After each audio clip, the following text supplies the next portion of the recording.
বাধ্যতামূলকভাবে একটা দেশের সাথে মানে তাদের কথা মতো আমাদের তাদের প্রয়োজন অনুযায়ী তাদের কর্মসংস্থান বৃদ্ধির জন্য সবকিছু আমদানি করতে হবে এবং রপ্তানি করতে হবে তাদের প্রয়োজন অনুযায়ী।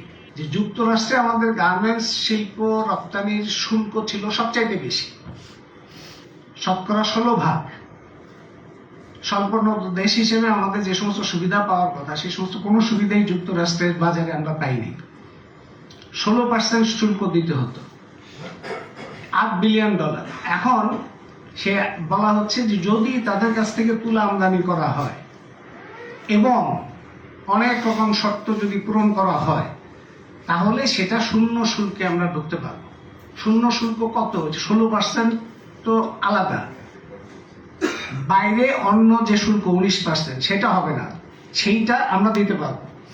কিন্তু গার্মেন্টস ব্যবসায়ীরা তো পরিষ্কার বলছেন যে এটার মধ্যে এত শর্ত আছে এবং তুলা আমদানির ব্যাপারে এত ধরনের বিধি নিষেধ আছে যে ওইটা করে তাদের আদৌ কোনো লাভজনক হবে কিনা গার্মেন্টস মালিকরাও নিশ্চিত না।